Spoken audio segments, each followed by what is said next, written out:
साईं कबीले को बांदरियों के एक ऐसे जुत्थे की तलाश थी जिनसे उनकी नस्लें परवान चढ़ सकें। कहकर गुस्सा ठंडा कर लिया करते थे, लेकिन मुल्हिदों ने इर्तकाई ऑपरेशन करवाकर अपना वो पुर्जा ही निकलवा दिया जहां जाकर ये गाली तकलीफ देती थी। इन मेरे दूसरे शौहर खालिद की तीसरी बीवी हिना के पहले शौहर रियाज की दूसरी बीवी रुखसाना के तीसरे शौहर बशीर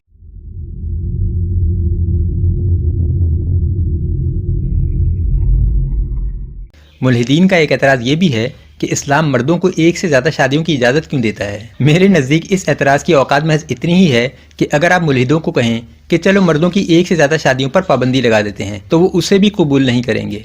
पाबंदी और इल्हाद में हम अच्छी तरह जानते हैं कि पाबंदी का लफ्ज़ सुनते ही दुनिया के किसी भी खित्ते के मुल्हिद की माँ मर जाती है। इल्हाद तो नाम ही आज़ादी का है। पाबंदियाँ तो मज़ाहिब में होती हैं, वो तो निकाह की पाबंदी के कायल नहीं, तो उनसे ये उम्मीद कि एक ही औरत के साथ पाबंदी से पूरी उम्र बिता देंगे। यानी इन्हें इस बात पर भी एतराज़ है कि इस्लाम में मर्दों को एक से ज़्यादा निकाह की इजाज़त क्यों है। फिर अगर आपने मर्दों के दूसरे निकाह पर पाबंदी लगा दी तो ये पैंतरा बदलकर ये एतराज़ जड़ देंगे कि तुम कौन होते हो किसी आज़ाद इंसान को पाबंद करने वाले। ये इन मुल्हिदों की नफ्सियात है। उलझे हुए जहन के साथ ऐसे एतराज़ कर बैठते हैं जिन पर खुद वाजे नहीं होते। गालिब कमाल ने तो ये तक कह दिया था कि फिर खवातीन को भी 4 शादियों की इजाज़त होनी चाहिए। अगर आप इस पहलू पर भी गौर करें तो अमली सूरत इसकी भी मुमकिन नहीं। जरा चश्मे तसव्वुर से फर्ज करें एक ऐसा मुआशरा जहाँ हर शख्स की 4 बीवियां और हर औरत के 4 खावन हों। मसलन एक शख्स जिसका नाम गालिब है उसकी 4 बीवियां हैं जिनके नाम है फरजाना, शबाना, दुर्दाना और रेहाना। अब फरजाना के भी गालिब के अलावा 3 खावंद और हैं जिनके नाम है जालिब, खालिद और अशरफ। बिल्कुल इसी तरह गालिब की दूसरी बीवी शबाना के भी 3 और शौहर हैं जिनमें सुल्तान, रेहान और इरफान शामिल हैं। फिर तीसरी बीवी दुर्दाना के भी मजीद 3 शौहर हैं जिनके नाम सुहेल, इमरान और शकील हैं। और फिर चौथी बीवी रेहाना के भी मजीद 3 शौहर हैं जिनके नाम एहसान, इम्तियाज और इरशाद हैं। अब इंसानों में एक उसूल होता है कि मियाँ बीवी एक घर में एक साथ रहते हैं। इस सूरत हाल में कोई मुझे समझाएगा कि ये रहेंगे कहाँ?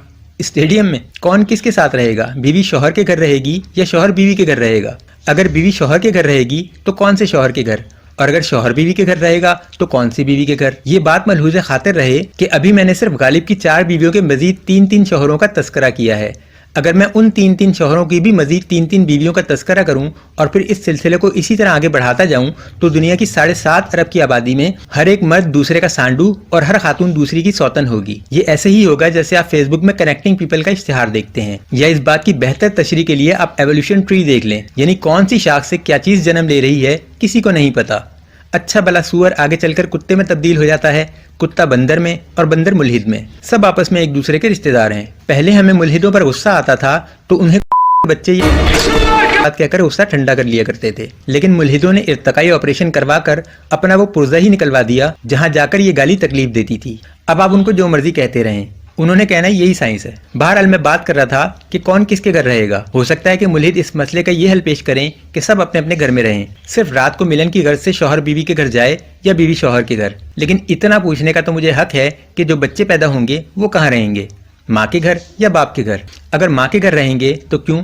जब मर्द और औरत बराबर हैं तो माँ क्यों पालेगी बच्चे? और अगर बाप के घर रहेंगे तो कौन से बाप के घर? इस सूरत हाल में डीएनए टेस्ट की मशीन की अहमियत बहुत बढ़ जाएगी। औरत जहेज में वॉशिंग मशीन लाए या ना लाए, उसे डीएनए की मशीन तो लानी ही पड़ेगी, क्योंकि हर बच्चे की पैदाइश के बाद उसके बाप के तय्युन के लिए कम से कम 5 लोगों का डीएनए टेस्ट लाजमी होगा, 1 उस बच्चे का और 4 उसकी माँ के शौहरों के। बेहतर है कि साइंस इस टेस्ट की भी कोई स्मार्ट शक्ल राइज कर दे, जैसे प्रेगनेंसी टेस्ट के लिए स्ट्रिप्स राइज हैं। बहरहाल ये दूसरा मसला है। पहला मसला ये है कि बच्चा रहेगा कहाँ और उसके माँ बाप कितने होंगे। बायोलॉजिकली तो उसकी एक माँ और एक बाप ही होगा, लेकिन उमूमन हमारे मुआशरे में जब एक मर्द 4 शादियां करता है तो हर बच्चा अपने बाप की तमाम बीवियों को माँ ही समझता है। इस उसूल का इतलाक अगर आपने इल्हादी मुआशरे पर किया तो यकीन करें हर पैदा होने वाले बच्चे के लिए दुनिया की हर खातून उसकी माँ होगी और हर मर्द उसका बाप, यानी उसकी माँ के तमाम शौहर उसके बाप कहलाएंगे और उसके तमाम बापों की तमाम बीवियाँ उसकी मजीद माएँ। फिर उन माओं के मजीद शौहर, यानी वो जो पत्थर उठाएगा उसके नीचे से या तो उसकी माँ निकलेगी या उसका बाप, कुछ और निकल ही नहीं सकता। बहरहाल हम बात कर रहे थे कि इस दवाजी ताल्लुक किस तरह बनाया जाएगा। मसलन गालिब का दिल किया कि आज रात अपनी बीवी शबाना के साथ गुजारे। जब वो उसके घर पहुंचा तो उसे पता चला कि घर को ताला लगा है और शबाना अपने शौहर रेहान के साथ रात गुजारने उसके घर गई हुई है। फिर उसने सोचा कि मिट्टी पाओ शबाना पे, अपनी तीसरी बीवी दुर्दाना के साथ रात गुजार लेता हूँ। जब वो दुर्दाना के घर पहुंचता है तो दरवाजा दुर्दाना का दूसरा शौहर इमरान खोलता है। गालिब उसे कहता है कि मैं अपनी बीवी दुर्दाना के साथ रात गुजारने आया हूँ। आगे से इमरान कहता है कि पहले आइए पहले पाइए, आज मेरी बारी है, तुम कल आना। चल चल कल आना चल। अब ये बेचारा मायूस होकर चौथी बीवी रेहाना के पास पहुंचता है तो उसे पता चलता है कि रेहाना तो वज़ा हमल के सिलसिले में हॉस्पिटल में एडमिट है। फिर ये इस खदशे के पेश नजर कि कहीं ये मेरा बच्चा तो नहीं, भागा भागा अस्पताल पहुंचता है। वहाँ रेहाना का चौथा शौहर इरशाद पहले से मौजूद होता है। गालिब इरशाद से पूछता है कि बच्चा तुम्हारा है ये मेरा। जवाब में इरशाद कहता है कि फिलहाल मिल मिलाकर खर्चा कर लेते हैं,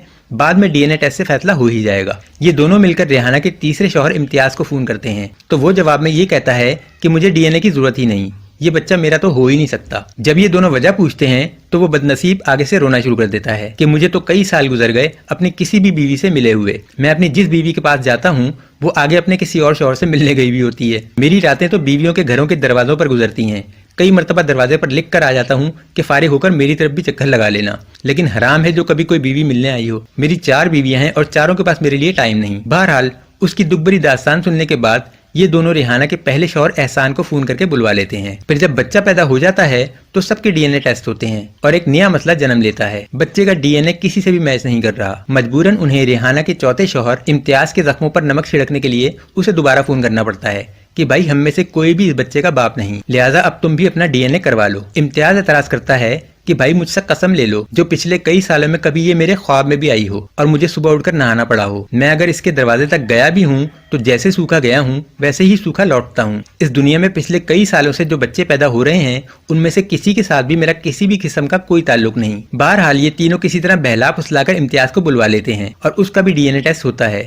पता चलता है कि नुतफा उसका भी नहीं। इस पर इन चारों को गुस्सा चढ़ता है और वो चारों गैरतमंदी के तकाजे के तहत बाजमात रेहाना को तलाक दे देते हैं। बच्चे की पैदाइश का खर्चा जो चारों ने मिल मिलाकर किया होता है उसकी अदायगी के लिए रेहाना को अदालत में घसीटने का अज़म करते हुए चारों अस्पताल से पैर पटकते हुए बाहर निकल जाते हैं और रेहाना सुकून से अपने बच्चे के मुमकिना बाप से शादी कर लेती है। अब इस किस्म के मुआशरे में जो बच्चे पैदा होंगे उनके लिए आगे शादी करना भी बहुत बड़ा मसला होगा। मैं पहले अर्ज कर चुका कि हर मर्द उस बच्चे का बाप होगा और हर खातून उस बच्चे की माँ।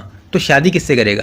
अपनी माँ से। इसको यूं समझें कि गालिब और फरजाना के घर एक बच्चा पैदा होता है जिसका नाम अजमल है। अजमल बड़ा होता है तो उसे एक लड़की से प्यार हो जाता है जिसका नाम यास्मीन है। वो अपने माँ बाप से कहता है कि मैं यास्मीन से प्यार करता हूँ और उसी से शादी करना चाहता हूँ। अजमल की माँ फरजाना कहती है कि तुम्हारी शादी यास्मीन से नहीं हो सकती क्योंकि यास्मीन मेरे दूसरे शौहर खालिद की तीसरी बीवी हिना के पहले शौहर रियाज की दूसरी बीवी रुखसाना के तीसरे शौहर बशीर की चौथी बीवी शुमाइला के पहले शौहर शमशेर की बेटी है। उसकी माँ का नाम गुलनार बेगम है जिसके दूसरे शौहर का नाम शाहजेब है जो शकीला का भी शौहर है।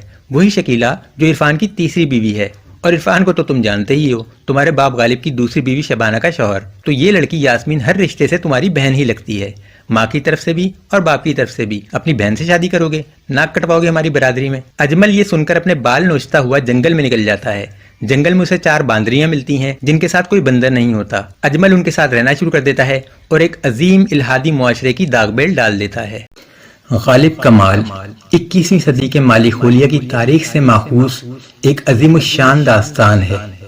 झूठ, हिमाकत और बेगैरती की रोशनाई से लिखी एक नकाबपोश की कहानी जिसने अपनी हठधर्मी और ढिठाई से न सिर्फ अपने आकाओं बल्कि तमाम आलम इल्हाद की तकदीर बदल डाली। मुल्हिदों के खाना बदोश साईं कबीले को बांदरियों के एक ऐसे जुत्थे की तलाश थी जिनसे उनकी नस्लें परवान चढ़ सकें।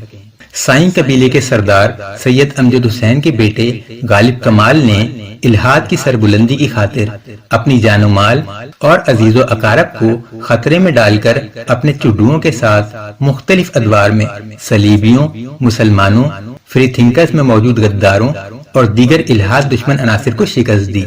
21वीं सदी में गालिब की वफात के बाद उसके बेटे अजमल ने 4 बांदरियों के साथ मिलकर अजीम इल्हादी मुआशरे की दागबेल डाली और यूं खाना बदोशों के इस कबीले ने 3 यूट्यूब चैनलों पर 600 से ज्यादा वीडियोस अपलोड की। ये दास्तान झूठे किरदारों और बेशर्मी से माखूज है।